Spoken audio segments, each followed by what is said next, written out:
Welcome to the 100th episode of Back on the Broomstick. Holy shit, it is 100. And for this episode, we are going to do a Stoned Witches Hour throwback with a little bit of a Back on the Broomstick witchy twist. This is going to be great. We could call it the Stoned Broomstick Hour. Wait, what are we doing? Where are we? Maybe it's back to the Stoned Hour? Yeah. The Scared Witches Hour. Back on the Witches Hour? Witches on a Stoned Broomstick.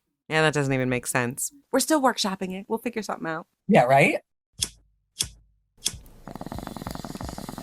It's witchcraft.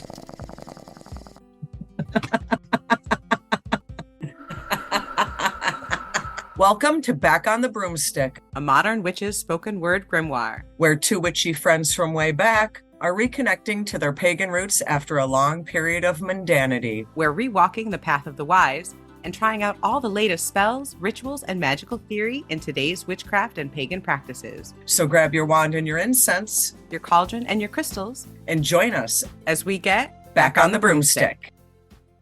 Hey witches! Welcome to the 100th episode of Back on the Broomstick.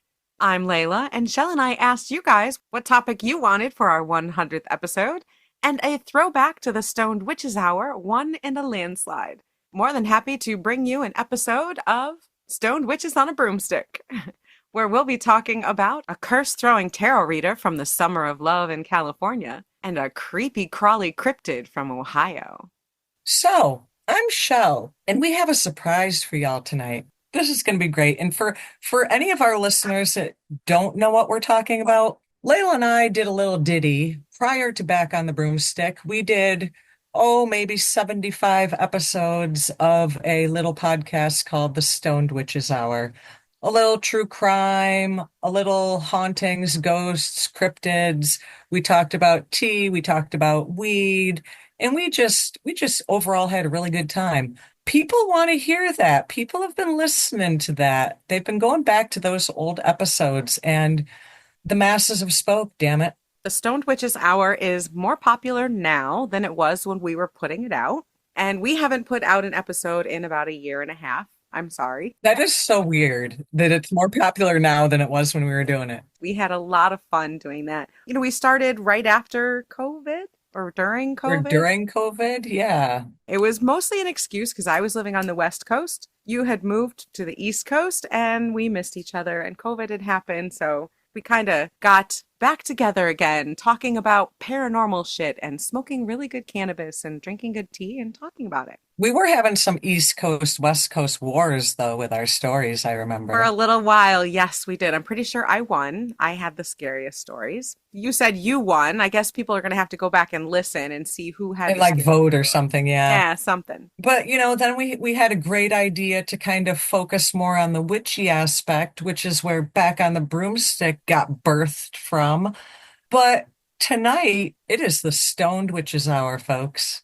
Tonight, we are taking it back for our 100th episode. I've got a witchy story about a disgruntled tarot reader throwing curses at a party girl in the 60s. Chelle's got what did you come up with? I know you were having some trouble. I was having some trouble, but I really wanted this to kind of focus around the time of year. And, I was like, ooh, our 100th episode, Groundhog's Day. BOTB's 2-year anniversary. This is like a trifecta of things. My Groundhog's Day story went a little awry, so I do have another story, but I really do want to touch on the Groundhog's Day thing that I was trying to come up with. Yeah, Groundhog's Day, like the movie, those weird time loop I love things are. that. Yeah, me too. That's really freaking fascinating. What did you find out about that? Now, first of all, who doesn't love Punxsutawney Phil? I'm just I saying do. that, My new saint, thank you, Pennsylvania, right? my home.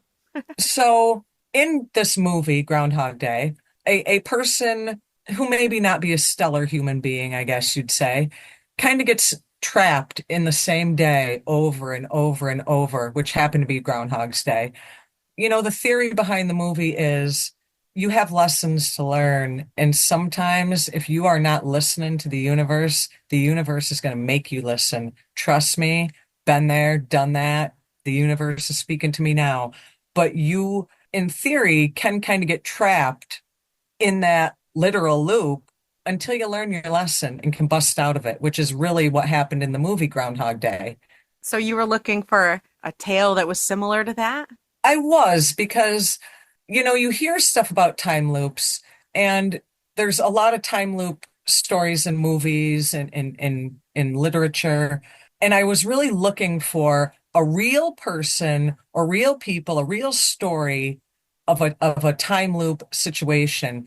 There was a couple like I think it was 1943, a 20 Really? something year old a guy in the UK claimed to be in a time loop. There was another story that a gentleman who was dressed in Victorian clothing just like appeared in the middle of an intersection and unfortunately got hit by a taxi and died. Oh, wow. But when the police, when they do the thing they do when you die, Investigate. they take all the things out of your pockets and such. Yeah. Every single thing he had was like 100 years old.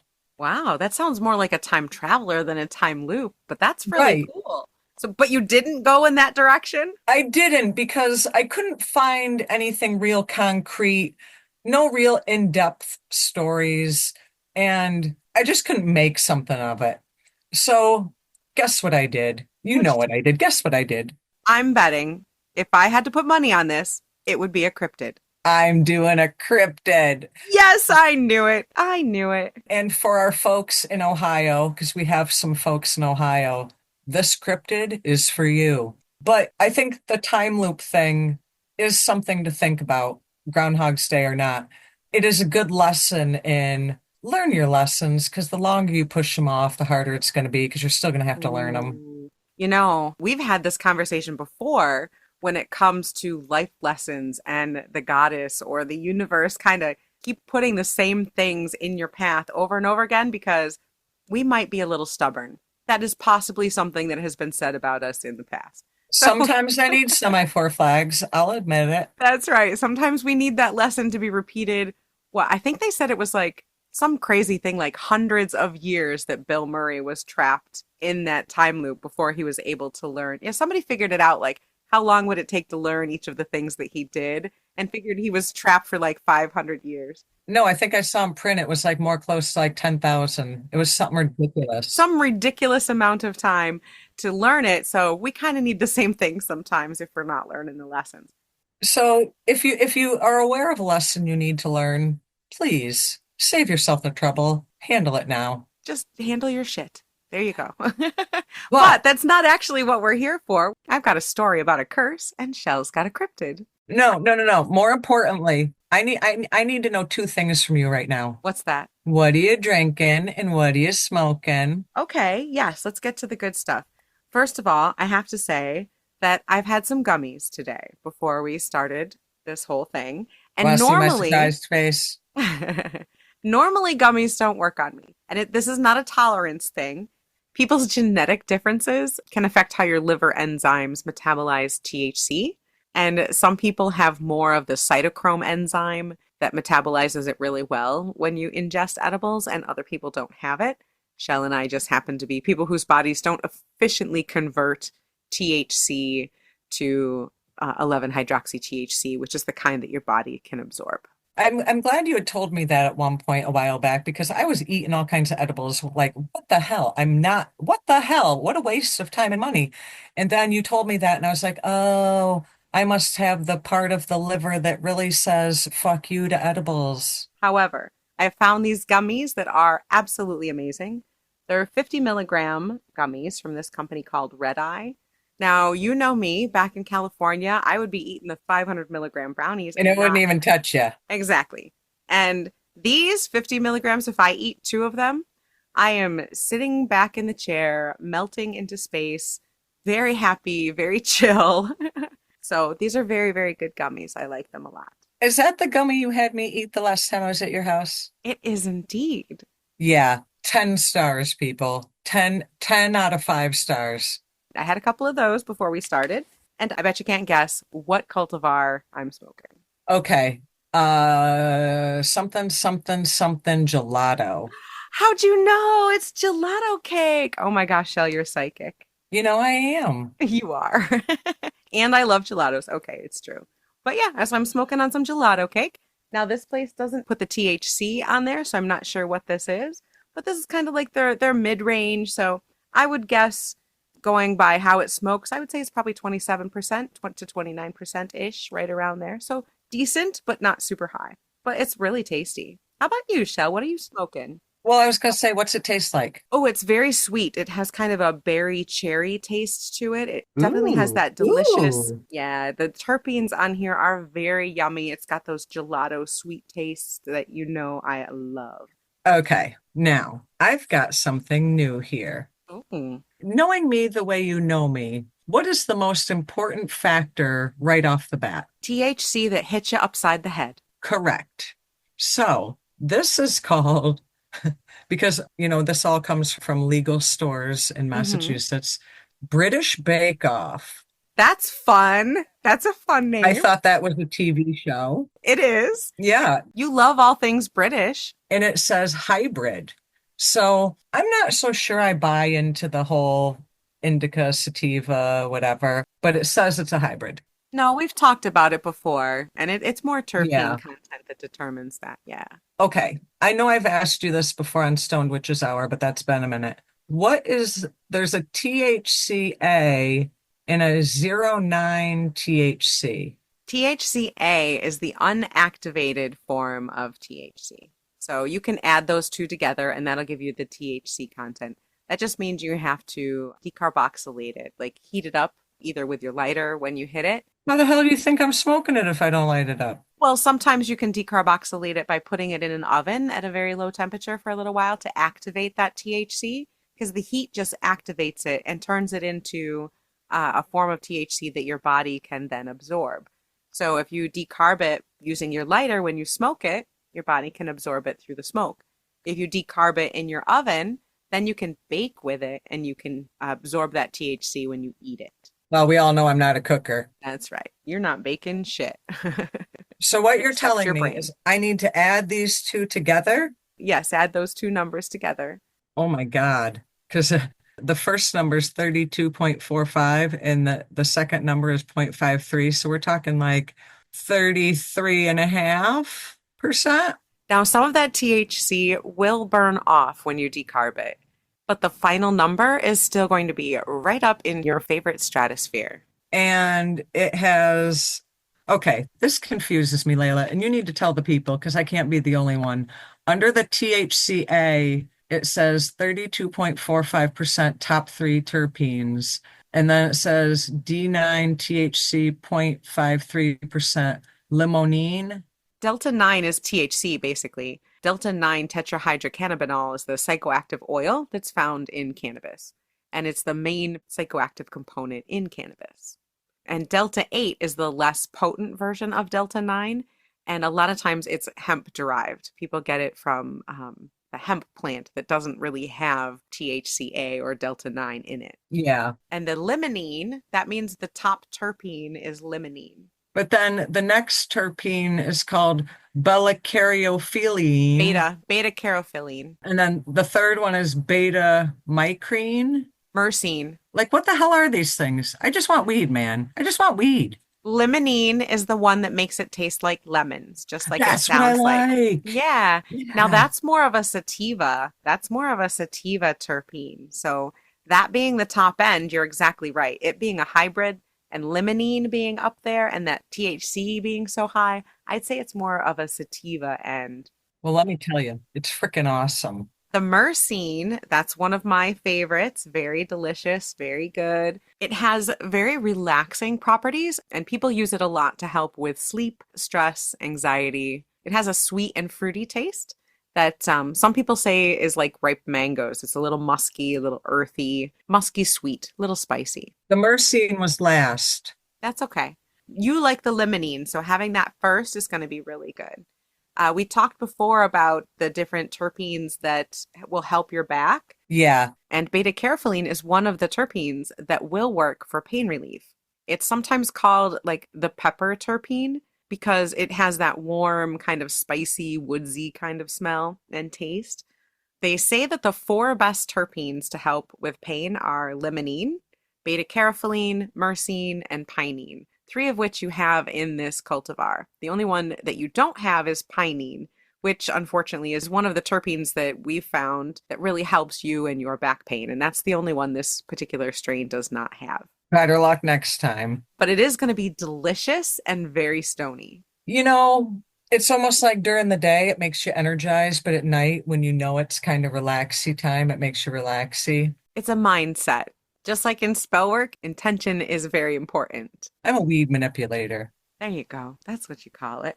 But I am nice and high. I'm feeling pretty mellow and good with my gelato cake. What are you drinking? Right now I'm just drinking some regular old black tea. I got some, it's called Kuan Yin, and it's a Ooh. black tea. Yeah, I got it at Wegmans. They have it, just some different loose types of tea there.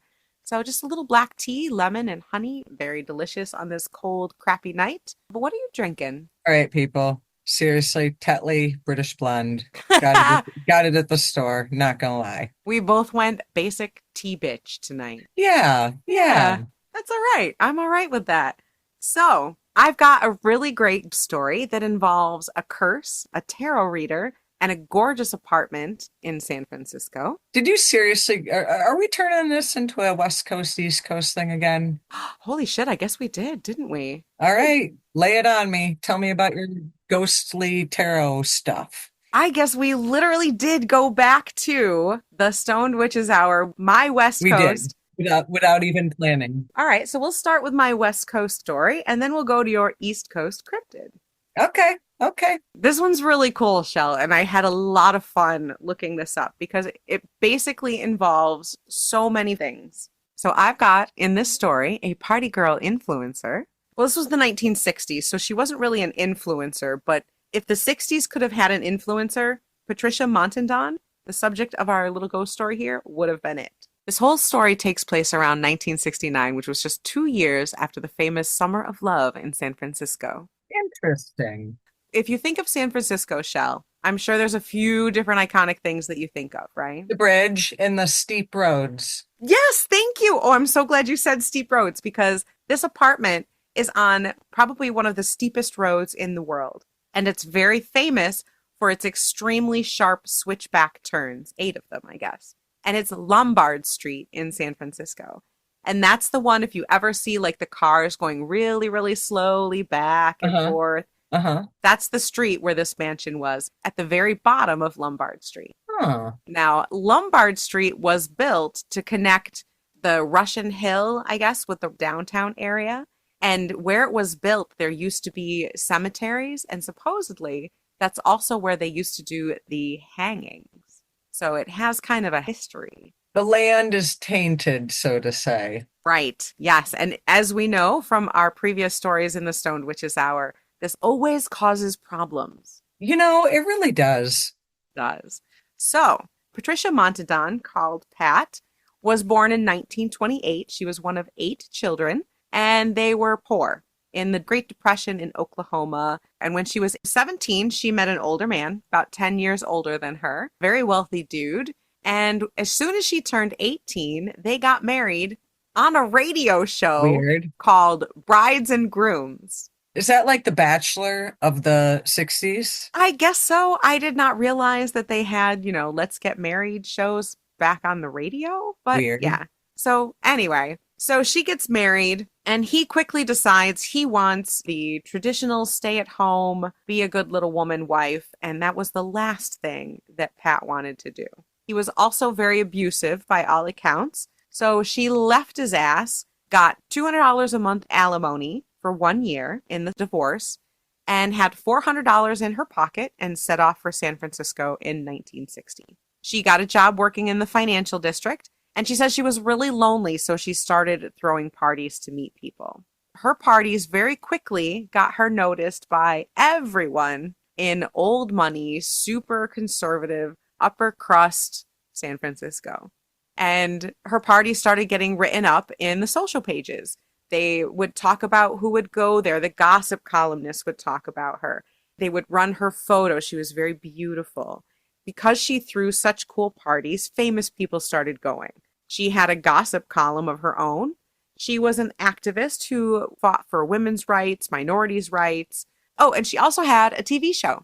They put her on a channel called KGO, and she had like a late night TV show called Pat's Prized Movies. And she was so popular that in 1968, she published a book called How to Be a Party Girl. So she basically became a celebrity.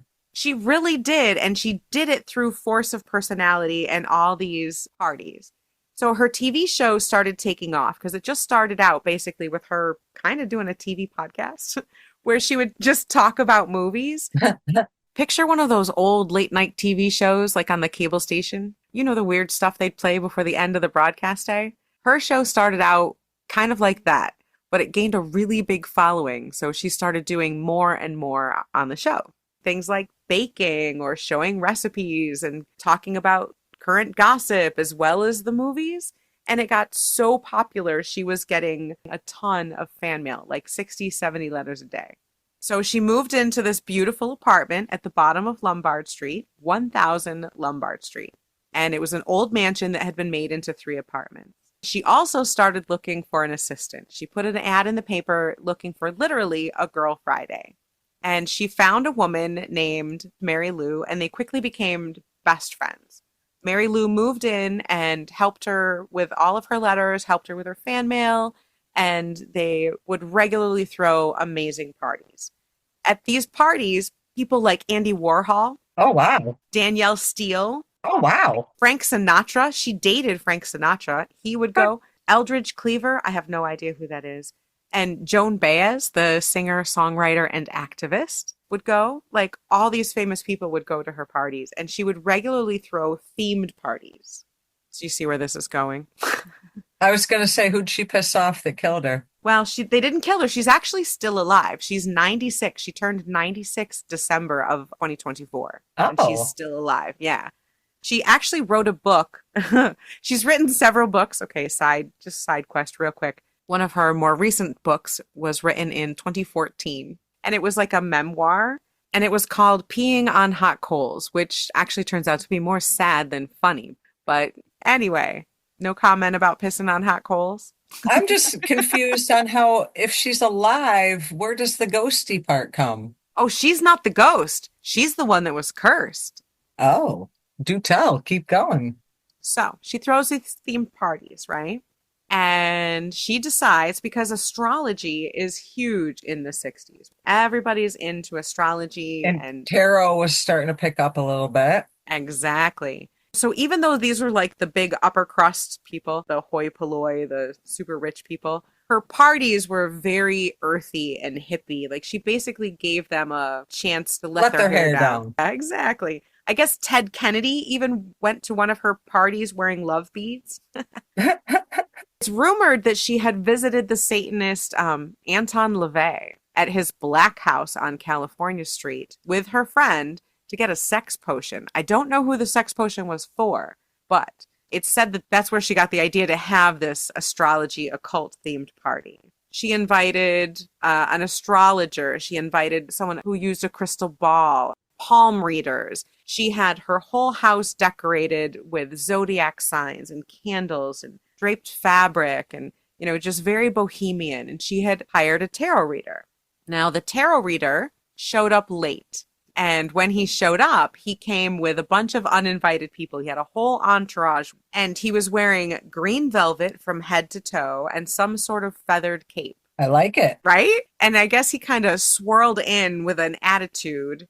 And Pat wrote a book called Intruders about this. And in the book, she described him as having a fierce red beard and that he was a fussy, imperious little bastard. Sounds like somebody I know. Honestly, if a dude with a red beard wearing feathers and green velvet, an imperious little bastard shows up to read my cards, how freaking fun would that be? I'd be excited. Well, apparently he had a bad attitude and immediately asked Pat to bring him a drink. And so she went off into the party to fetch this tarot reader's drink. And she says she got distracted. She was recently divorced from husband number 2. And there were a lot of handsome, very famous people there. So she was flirting and forgot all about the tarot card reader and his drink request. And he got bitchy. She forgot him for about half an hour. When she went back to see how he was doing, he's like, "Where's my drink?" She's like, "Oh shit, I forgot." And she says he literally cursed her out and then cursed her. She says that he lost his temper in front of everybody. And she said he was literally quivering with rage. He said he'd never been treated so rudely, called her insufferable and ungracious hostess, said that he was leaving and that he was going to make sure that she never had any happy moments in that house again. Oh, shit. Yeah, she said he was so mad that his face was red, that he was spitting with rage Over a drink? over a drink. And he said, quote, I lay a curse upon you and this house. I do not forget and I do not forgive. Remember that. Ouch. She says he swirled out, his entire entourage stormed out with him. Shortly after he left, an awning that was on the patio caught fire and fell down mysteriously. Or did it? She didn't think much about it because she says that she's not superstitious. She doesn't really believe in astrology. She just thought all that was kind of cool. Fun. So he cursed her, he cursed the house, and he did say he wasn't going to forget. And he didn't, because just a few days after the party, he called the press to bitch about her and told everybody what a terrible hostess she was. And also said to both a newspaper and a radio show that he had cursed 1000 Lombard Street. Oh. Yeah. People that she worked with at the Examiner, where she had her gossip column, said that they were getting calls constantly talking shit about her. Her friends said that they were getting calls where people were talking crap about her. A few weeks after that, her house was broken into and she started to feel really uneasy. She started hearing noises in the middle of the night, and people that would come into the apartment would feel dread. Like they'd come in and immediately start to feel negative energy. She says that it became almost impossible to keep the house warm. She and Mary Lou would turn the temperature up to 90 degrees, but would still have to wear coats in the house because it was so cold. Do you really think one person has enough quote unquote power to do that? All that? Really? See, that's what we'll talk about later. And I think that's why it's important to note that he didn't just curse her. He called a newspaper to reinforce the curse. Then he called a radio show and reinforced the curse. This wasn't just a one-off. He kept reinforcing this. And we'll talk about that later when we talk about the witchcraft and the cursing part. Okay. There are people who think that the location where the house was built already had issues, ghostly and negative energy issues before his curse, and that he just woke up some sort of bad energy that was already there. And it was a combination of that and his curse that caused all the problems. Okay. Because, yeah, you're right. It would require a lot of energy. The weird things really started happening after this. She says that she would lock her doors and windows, and she'd come home and all the doors inside the apartment would be unlocked, but the outside doors would remain locked and no one had been there. She says that sometimes the doors and windows would unlock and open themselves when just she and Mary Lou were home. That would freak me out. And a strange smell started to permeate the entire apartment except for the master bedroom. And they could never find the source of it. Why not the master bedroom? She doesn't know. So she had a dog, a Lhasa Apso, that she named Dog. And Dog started to act really strange. Right around 2 or 3 a.m. every night, he would bark at the same place in her room. And sometimes he'd go out on the patio and he'd bark at something that no one could see there. But if they went out there, they could feel a cold spot where he was barking. Which we know animals can sense things like that. So more likely than not, there was something there. Exactly. So this previously super placid, very sweet dog started to get really extreme anxiety. And she says he was gnawing his own fur off. And she feels like the dog could really sense that negative energy. Like I said, when people would walk in the house, they could feel this negative energy. Ugh. She did eventually have to give the dog away to a friend because he was just so upset and it was so not like him. And within days of being at the new place, He was fine, let me guess. he was absolutely fine. She said that after the dog left, she started being woken up at 2 a.m., hearing a song called Mockingbird Hill on repeat, and they couldn't find where it was coming from. And the neighbors above her and below her didn't hear it and denied playing it. Any particular reason for that particular song? Yes, there was a reason, and I will tell you later in the story. Both she and Mary Lou reported hearing that song at 2 a.m., Move, move, people. Pack your right? shit and move. Her car outside kept repeatedly getting destroyed. Even her boyfriend's car was getting destroyed. Then it got stolen. All these problems kept happening. One of her boyfriends eventually left her because his car had been broken into. Then it was pushed down the hill and damaged like 3 or 4 cars before it crashed at the end. And then it was stolen. And then he decided he'd had enough and he was out. Can you blame a guy? No, no, I can't. She added extra telephones. She hired an actual security guard to come keep an eye on the apartment. Move. She loved this apartment, and I'll put a link to the Zillow listing in the show notes. It's fucking gorgeous. The views, stunning. Holy crap. But like the bathroom's very old though, so some of it's, it's like a $5 million apartment at this point. But she started to have trouble with men. At one point, one of the men that she was dating like violently attacked her, Ugh. trapped her in his car and wouldn't let her out, and started sexually assaulting her and told her he was going to take her to Lake Tahoe with him. Oh, geez. She tricked him by saying, "Hey, take me back to my apartment so I can get some warm clothes for Tahoe and then we'll go." And he thankfully said okay. So she tried to run inside. He caught her on the steps and started strangling her before she was able to get in the apartment, call the police, and he was arrested. Yikes. With all of the turmoil in her personal life and the strange happenings, all the strange crap that was going on at home, her public persona, her job started to take a hit. She was no longer the golden party girl of San Francisco, and rumors were flying. Her career took a hit. People started gossiping about her. She got invited on a rival TV show, and when they aired the show, they called it From Party Girl to Call Girl. Oh. Because what they were doing was interviewing Pat, the party girl, and then going to air at the same episode an interview with a literal call girl.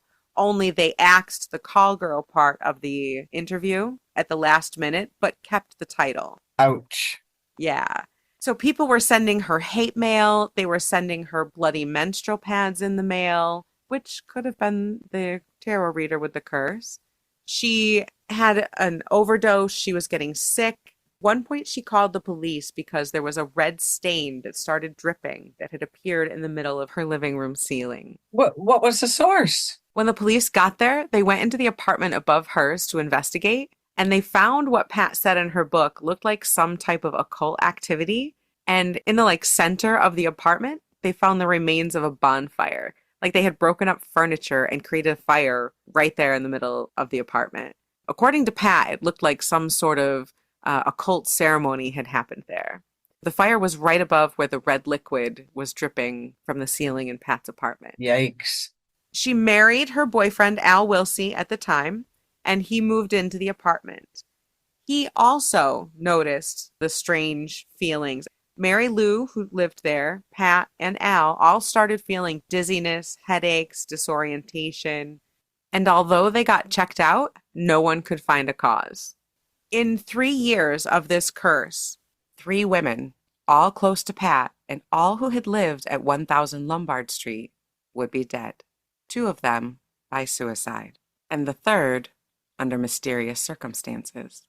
Some of the sources I found said that they did it in the house. Other sources said it wasn't, but I'm not really sure. But they did both commit suicide. Her cousin, Carolyn, who had lived in the house with her for a short period of time, and also an assistant that she had had for a while named Vera Scott, who had also lived in the house Oh. after it had been cursed. Both of these women had left the house because of the weird happenings, and they didn't feel safe there. They said it felt like the house was evil. In an eerie twist, Pat's cousin Vera had told friends that even after moving out of 1000 Lombard Street, she kept hearing the song Mockingbird Hill, like it wouldn't leave her alone. So it didn't try to kill her, so to say, just make her suffer. Well, she did get sick multiple times. She had double pneumonia.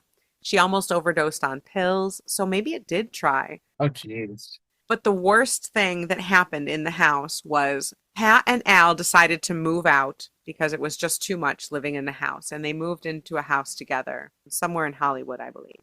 But she had just signed a 1-year lease on the apartment, so she didn't give it up. And her assistant turned best friend, Mary Lou, her son had just gotten married. And she decided, hey, why don't you let me stay in your apartment? And that'll give my son and his new bride some space because they lived with her. Pat said, sure, no problem. Go stay in the apartment. So Mary Lou did. And then about a week later, on June 22nd, 1969, Pat got a call. Uh-oh. About 4 a.m., she gets a phone call from the police. A fire had broken out in her apartment, and they needed to know who had been staying there. Oh, jeez. Oh, jeez. Pat called Mary Lou and got no answer, so she knew exactly what had happened. Yep. But it was very weird. The police determined that the fire had broken out in the master bedroom where Mary Lou was. The master bedroom was locked from the inside, and all the windows were locked from the inside. Mary Lou was found face down on the bed. Only her lower body had burns on it. That's weird. They first said that the cause of the fire was a cigarette, but Mary Lou didn't smoke. She didn't smoke anything. There was no one else in the apartment, and like I said, the bedroom was locked from the inside. So once they realized, well, it couldn't have been a cigarette, they started looking a little more. The fire started in the closet, and it burned outward in a V shape towards the bed. There was a TV that was plugged into an outlet in the closet, so they think maybe it was a short in the electrical that burned that way. Or was it? When they examined Mary Lou's body, they could not find a cause of death. She had no smoke in her lungs. She had normal oxygen saturation. But right? I'm confused. Her organs were all healthy. The best that the coroner, Dr. Henry Turkle, could determine was maybe that she died of fright. He said, quote, I should explain to you that we have examined Mary Louise Ward as carefully as we know how and at great length, and we cannot establish any reason for her death. We don't know why she died. I don't like that. So they have no clue why she died. Now, George Lucas. Like George Lucas, like the film guy, George Lucas? No, different George Lucas. Okay. Funny, though. This is the San Francisco Fire Department chief inspector who also worked on the case. He said that the origin of the fire was very weird and that it bugged him for years, that they couldn't figure out how Mary Lou had died. He went back on his own to try and solve it because it was so perplexing. And he said that in his 22 years as a member of the fire department, this was the one that stuck out to him because it was so strange. And to this day, no one has been able to determine how Mary Lou died. The best that they got is from the coroner. And he said, quote, the most unbelievable coincidence that this would be an electrical fire occurring by chance after someone is dead for no apparent reason. So this was the third death caused by the apartment. And then Pat was really motivated to dig into the history of the house. She learned that there had been an unusually high number of the tenants of 1000 Lombard Street that had severe relationship problems, divorces, abusive relationships, and also alcohol issues, like a high number. There was at least one suicide in the house, and neighbors told Pat that the woman who had committed suicide had been listening to the song Mockingbird Hill on repeat for days before she died. So after trying to take care of things herself and not being able to do anything about the curse herself, she sent in a couple of psychics in 1973. She was over it. So these psychics did tests and photographs and all sorts of basically ghost hunting and paranormal investigation that you would find now. They said that there definitely was a curse and that there was also an older evil feeling or energy in the home. They got some really strange pictures that kept changing over time. They saw shapes and images. And one of the investigators was Frank R. Nocerino. And he wrote in his summary, quote, you are and will be protected from anything in the house by an exorcism that my group and I have done from a distance and from symbols left behind in the house itself. I can only again suggest that you do not go there if at all possible. In particular, never go alone. After that, she never had any more problems. And eventually it seems like the hold that the curse had did break because Pat went on to write more books. She became a climate activist. She was an activist for gun control, women's rights. She founded a lot of charities. She was an ambassador for peace. Well, and you said she's still alive, right? That's right. She was nominated for 3 Nobel Peace Prizes. No shit. And I don't know about now, but back when she was 93, I could still find mention that she was hosting luncheon parties at her house in Beverly Hills. Forever a socialite. Right? She's still a freaking party girl. So, yeah, apparently that curse really seemed to work. She's lucky it wore off. Interesting. So, you have an East Coast cryptid story? I do. So, I had to take it back to my roots. I love a good cryptid. I just love a good cryptid. So I was digging and I was like, what have I not done? Because I have done a lot of cryptid stories and I found a good one. Now, this story comes out of Ohio, Loveland, Ohio, as a matter of fact. This is the Loveland Frog. The what now? The Loveland Frog. How am I supposed to be afraid of a frog? Because the thing is like 5 feet tall. Oh, so it's like a my-sized frog. It's a Layla-sized frog. It's a Layla-sized You frog. should have led with that. You should have started with it's a Layla-sized frog. This frog has been seen to be in the regular frog stance. They're kind of down and close to the ground, but it's also been seen upright on 2 legs.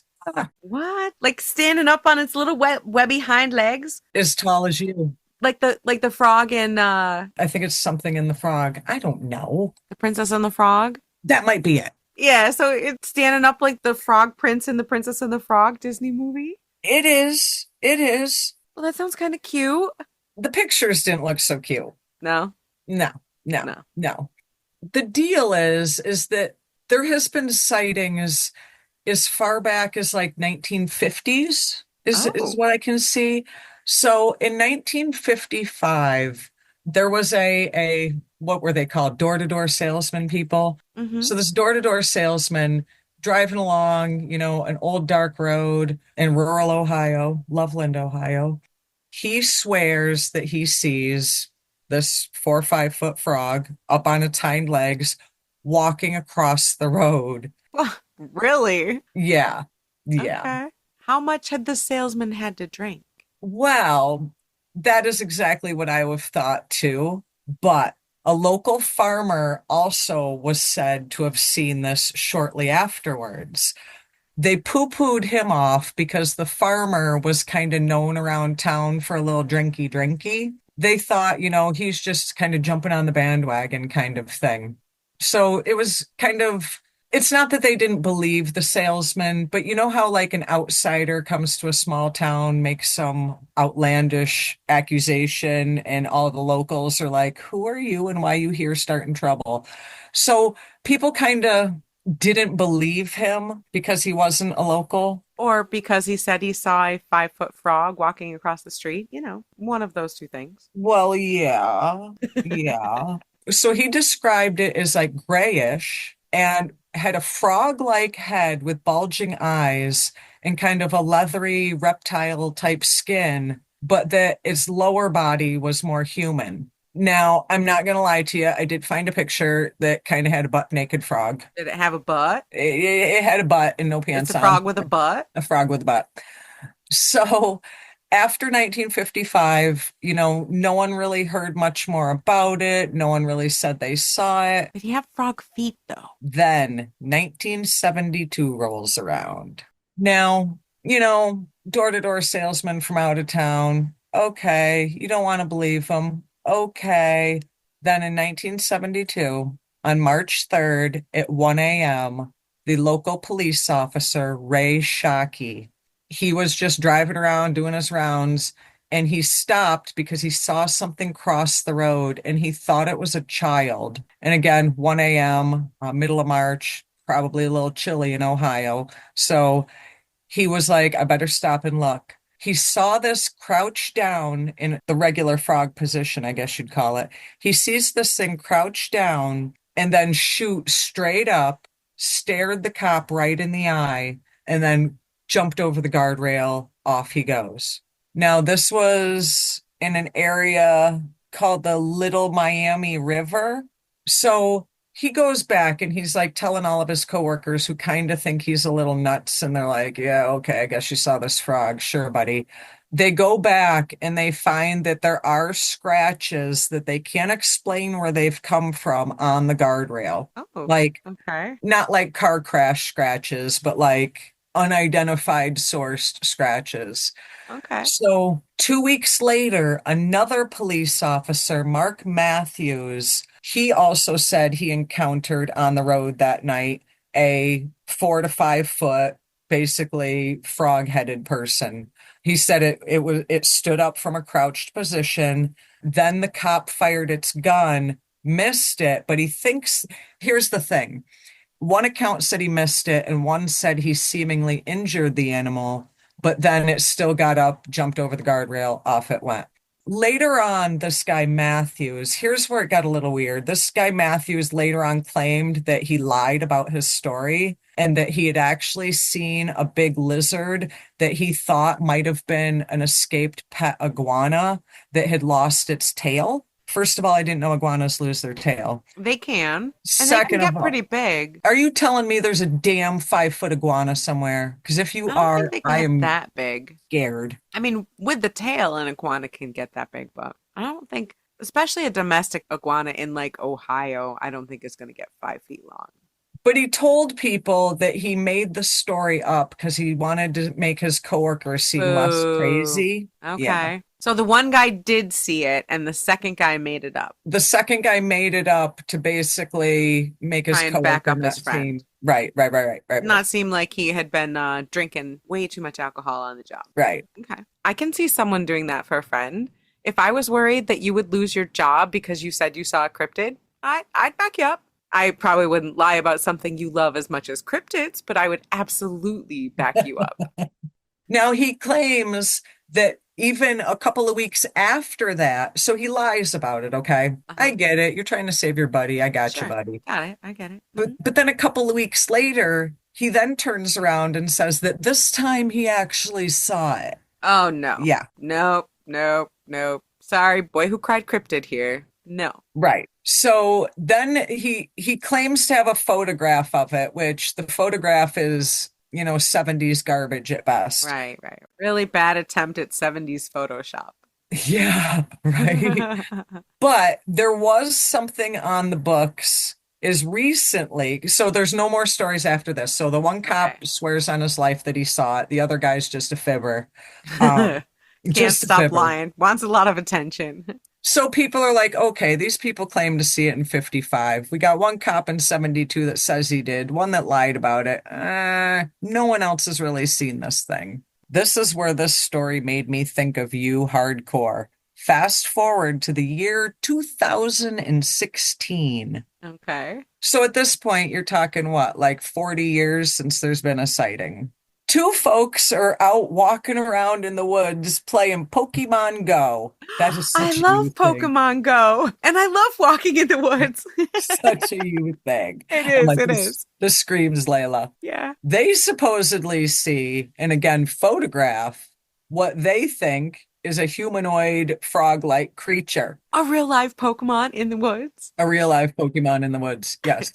The problem is that these were teenagey type kids, and you know how kids are playing pranks and this and that. No one believed them. Probably out Shocker. there drinking in the woods. Probably out there drinking in the woods. I'm starting to see a pattern here, Chelle. Yeah. So basically, what has happened is there's been like 5, 6, 7, 8 sightings. Nothing really substantial, but there is some sort of skin that was found by, I can't remember the university and I can't find it at the moment, but there was a university that was doing some sort of research out in a similar area to this, out in the area where these things all seem to happen, because it was all in a refined area. And they found a weird, like almost like a shedding of skin that was too big to be any snake on record. And they have basically traced it back to a frog-like creature. And this skin fits that 4 to 5 foot description. And it's all in like one small area. Yeah, yeah. It's in this Hmm. one little area in Loveland, Ohio. Like it's not like there's sightings in like New York or Illinois or wherever. It's just in this refined area. Is there like some sort of marsh or pond or something there that a frog would like to live in? It seems to be some of the pictures actually show, I would call it a lake. In New York terms, I'd call it a lake. Yeah, yeah. You know what I'm saying? Bigger than a pond, but not a huge body of water. Okay. You know what I'm saying? Yeah. So maybe hiding out in this little foresty lake area is some sort of creature that's been I get hiding. Bigfoot vibes. I get Bigfoot Yeah. vibes Like that big there's frog foot vibes. big frogfoot vibes, like I believe, I truly to my core believe that there are creatures out there that don't want to be found by humans and have mastered that. I am a squatcher. Well, as a cryptid lover, of course that's your position. And everybody gets caught with their pants down once in a while, Especially frogmen, apparently. especially frogmen. The picture was so funny, Layla. The butt was Frog huge. butts.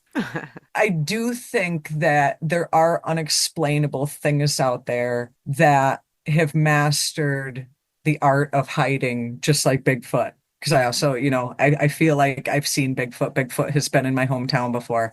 There's newspaper articles to prove it. Your whole town saw it, right? Yes, it was in the local newspaper. And That's right. and I feel that you get enough sightings of things over time, especially when it goes from generation to generation to generation.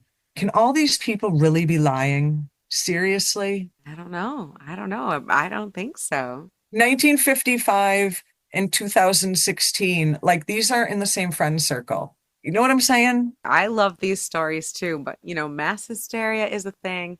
Lying so your friend doesn't seem drunk or crazy is a thing.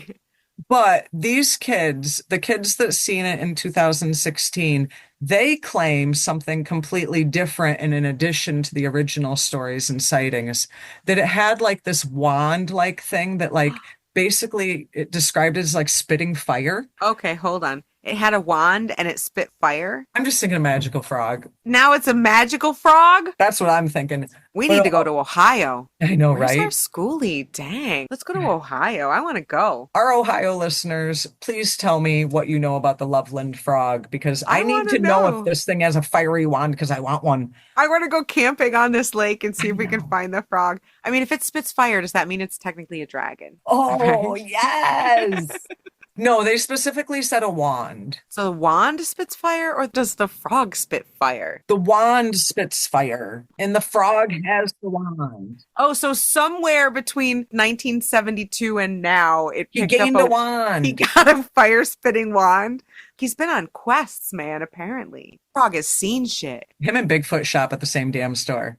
Bigfoot's got magical wands too? But I understand making things up and sometimes stretching the truth, but can you have so many consistencies between decades long? You know what I mean? You know what I That's the mean? question. That's the question, right?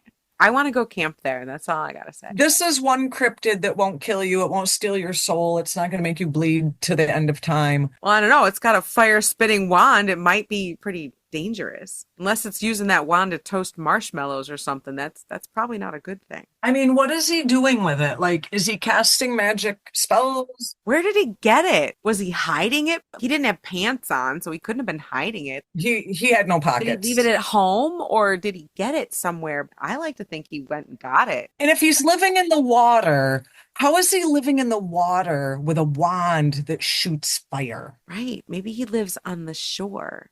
We're inventing a whole backstory for this frog. I'm totally inventing a story for this frog. I like to think he's gone on a quest and earned that wand. He has.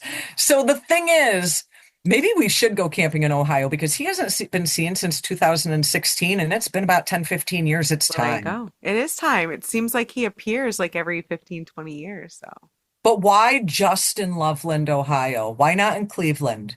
Well, I guess it makes sense. He's just in that one, near that one lake. He's just in that one area of the woods. Maybe that's his habitat. Is there more than one? I like to think it's just the one. It's just the one, and it's been him all along. And now he has a wand that spits fire. That's, What other I magical love tool did this he so obtain? much. What other magical tool did he obtain in the last 10 or 15 years is the next question. And I need to know how he has man legs but frog feet. This I need to see. Now, I know that the listeners aren't going to be able to see this, but I am totally, let me share my screen. I am going to let you look at this one picture because you have to see this. And I will try to remember to post this because you got to see this. And if I forget, you need to at least Google it. Okay. Can you see my screen? Oh my God, look at that cake. All right. Like Frogman's he's got a butt. right.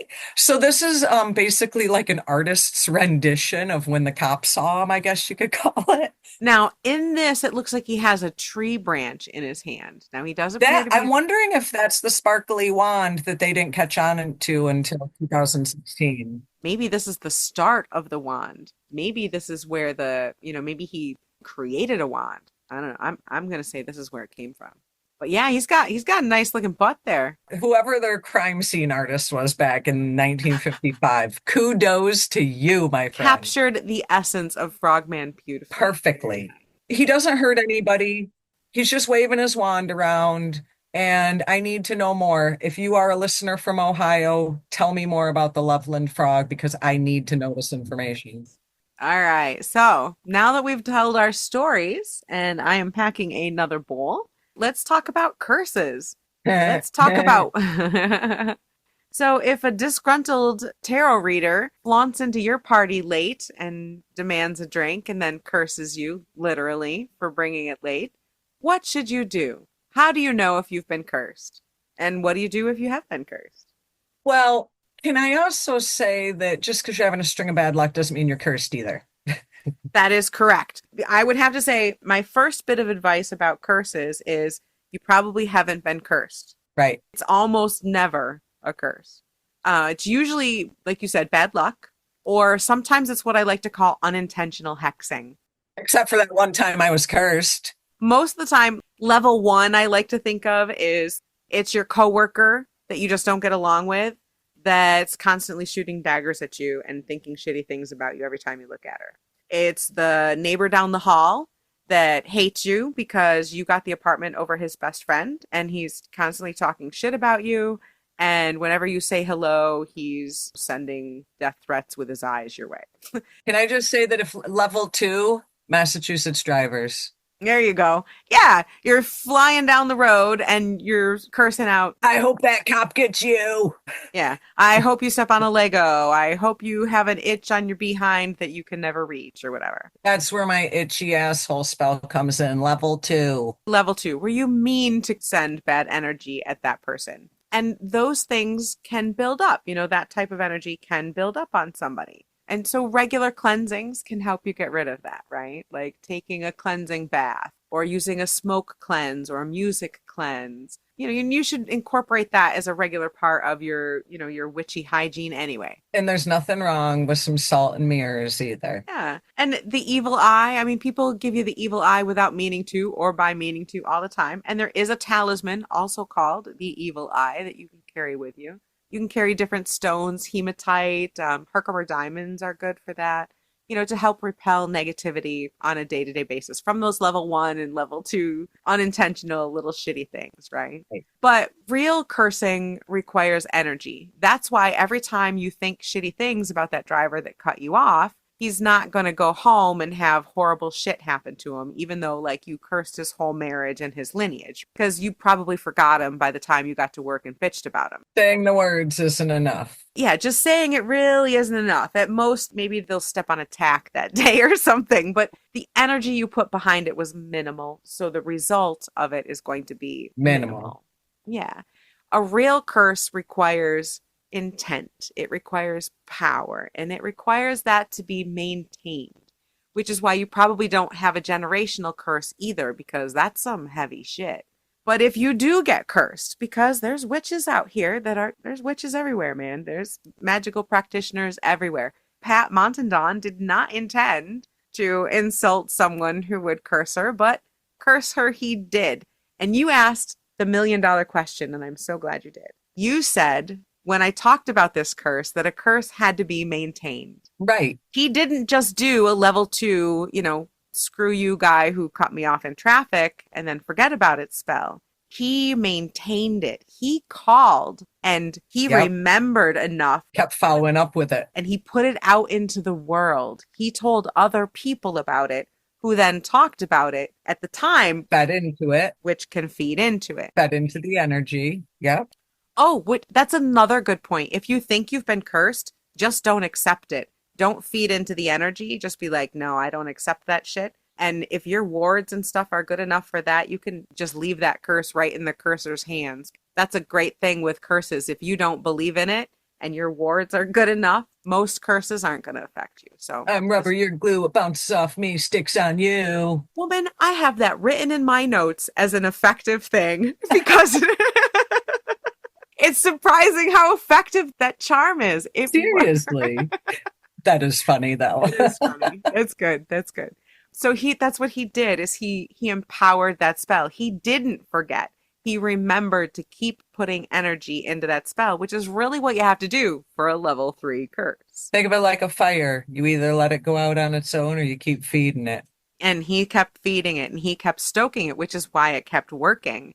If you feel like you've been cursed, you should definitely first remember it's almost never a curse. If you still think it is, check in with yourself. Are you in a good place? How's your mental health? How's your stress level? Are you hydrated? Have you been sleeping? And if after you've checked all those things, you still feel like it might be, do some meditation, journal, do your favorite divination. Try to figure out where this might be coming from, who might have cursed you and why. Why do you think you are cursed? Write it all down. Start working through it. Bullet point journal it. Make a list, like Chelle says. I like lists better than journal. Yes. Whatever you need to tell yourself. And then after that, if you still feel like you're cursed, check in with a trusted friend. Chelle, think I'm cursed, man. What do they feel? How do they feel about it? Check in with a clergy person. Check in with someone who does readings professionally that you trust. Bounce the idea off someone else. What if that someone else says, yes, you are? Then, okay, there's a couple other things you can do. I do know of a couple tests that you can do to see if you or your space are cursed. Ooh, do tell. One of them is very popular. It's a folk magic. You might have learned this from your grandmother. I know Appalachian magic is very similar to the hill people magic that my not a witch grandmother used to do. But you take 2 matches and you light them and drop them into a bowl of water. And if they cross, your butt's been cursed. If they touch each other, somebody tried to curse you and it didn't work, or you blocked it. If they don't touch at all, you're not cursed. You're good. You know, that's so funny because I actually remember doing that as a kid. See, I knew your not witch grandmother would. It's a very common folk magic. As my grandma would call it, a superstition. There you go. This is very common in a lot of folk traditions. So another one is to take a lemon or a lime, which are fabulous for getting rid of negative energy. Just like a lemon can cut through grease and dirt. It can cut through bullshit. Exactly. So if you take a lemon, cut it in half, and then cover the cut sides with salt. And you can use herbs if you want to, protective herbs, but it's basically just salt and lemon. Take 1/2 and place it in roughly the center of your home. And you take the other half and hide it somewhere near where like you feel the center of the negative energy is in the home. So this lemon one is more to find out if your house itself has bad energy or has been cursed. So first one in the middle of the house, out in the open. Second one hidden somewhere where you feel the negative energy is the strongest. And you let them rot or harden. Now, if the lemon just hardens up as it dries and it just kind of gets really dry and hard, there's no negative energy in your house. There's no curse. If it rots or gets moldy, You got some shit. you got some bad shit going on in your house. That's a way to check if your area has been cursed. Again, like we talked about, curses need upkeep. People have to be talking about it, just like the unnamed tarot reader. You have to be feeding that fire. He was feeding that fire for a very long time. For years, he would put this energy out into there. I guess when he said he would not forget or forgive, he meant it. He was serious about that shit. Right. But, who's really going to do that? Who's ever really going to, how mad do you have to be to like do that? I've met some vindictive people. I don't know. All right. So if you are cursed, if somebody does curse you pretty hard, Chelle, you've been there. I have. What are some things you can do? I think in my opinion, probably the most important thing is, and I've mentioned this several times, is the mirrors. We joke about the I'm rubber, you're glue, it bounces off me, sticks to you, but the same thing with the mirror thing. Whatever you're sending is reflecting right back to you, and it ain't hitting my sphere. So I very seriously take the mirror shielding thing. Physical representations. I know that people have said you can meditate and imagine yourself surrounded by mirrors. No, go get some damn mirrors and surround your space and yourself with those mirrors. Literal. If you've done the check-in steps, and one of them is to journal or write a list of what the curse is, who you might think have done it. If you know who did it, or you think you know who did it, you can write their name or make a representation of them. Take a real mirror and angle it so that just their name is reflected in the mirror. And back at them. Yeah. And then just basically say, whatever you are sending, you receive back. And then just leave it that way. You could put their name in between two mirrors and then just tuck it someplace out of sight. If you got it wrong and that's not the person that's sending you negative energy, it's not And you're gonna hurt them sending at them all. goodwill. That's right. You could just not accept the energy. You could just say, I do not accept this. You have to mean it. I get what you're saying with that. I do. But I also know, as you recall, and when I had a little issue, it didn't just affect me. It That's affected others in my household. So it wasn't necessarily about me not believing it. I can't just sit there and right. tell everybody, So you kind Well, of have there's to, level 3 and then there's level 3. yeah. So you sometimes ignoring it isn't always the answer. Right. But like I said, I am hardcore on that mirror stuff. Yep. Call in your ancestors, pull up your shields, and let them go to bat for you. And then for bigger, badder curses, Call a friend. call a friend, clean your house. Whether you're cursed or your house is cursed, literally clean it. Because you ever notice, like when your house is clean, everything's put away, everything's all nice and clean, how good you feel? I just got a practical magic vision with the brooms and the Right? Yes, dusting and yes. But you feel so good. You feel good in your space. Your body feels good, mentally feel good. it's an energy shift. Yes, you have shifted the energy in the house as well. So literally clean your space and then rearrange your furniture. That confuses negative energy, that can confuse negative powers that are trying to come in. Rearrange everything. Do something to banish the negative energy. Practical magic moment. Buy a Right? new broom and sweep the negative energy out. Do whatever you need to. Use smoke, use sound, get the negative energy out, and then ward and protect your house. Put up your sigils, put iron around the doors. Ooh, I had a great idea. We like to camp and we go through tents relatively often. We are hardcore campers. That's right. Now, sometimes these tents come with those really shitty little tent stakes, like Oh they're like yeah. just a little piece of steel wire, right? Yep. We always replace them with better tent stakes. So I have a ton of those sitting around. Metal holds energy really, really well. So if you use those tent stakes and charge them with the intent to protect your home, Ooh, good idea. right? You could etch them, you could put oil on them, roll them in herbs, have them in ritual and charge them with power to protect, and then drive them into the ground all around your property. That's a good one. Or you could put them up over windows, on windowsills, over doorways, because that metal also helps to prevent negative energy from coming in. So if you've got them charged for protection, you can just keep them around your house. So that's a good way to ward it. So do a cleansing spell. And then once you've done all that, it's important to remember you have to fill that void. So invite in the energy that you want. Call in the energy that you want to have there and bless the space and bring that in. Like attracts like. If you are positive, you will attract positive. And talk to your space. If you think that you are living in a space that has negative energy or has been cursed, talk to it. Talk to the house. Ask it what it needs. set up an altar for the house or the house spirits. You'd be surprised at how well that would work. I did it in the house we lived in Rochester, Yep. and it immediately stopped all the bullshit, and things got a lot better, much more harmonious, and no more tricks were played after we set up a house altar. Such great ideas, but just remember, more often than not, it's probably not a curse. I have a margarita curse breaker, but maybe that's for it. Oh, okay. All right, last thing. What if you think you have accidentally cursed someone? We've had a few listeners who are concerned that their negative thoughts can be causing curses. And before we go any further, no, that's not how it works. You're good. Again, let's use the car cutting you off an analogy. Chelle, angry driver. Happens. Some people are worried that maybe they're cursing that guy, may your sphincter burn with the pain of 1,000 suns. They're worried. What do you do if you've accidentally cursed someone and you're worried about it? Can your random thoughts curse someone? I don't think your random thoughts can, no. No, I think me it takes a little more time and effort than just a rando thought. Yep. But I also want to say that not every witch follows the threefold law, and not every, some people don't necessarily worry about those consequences, but just because you think something doesn't mean there's going to be consequences.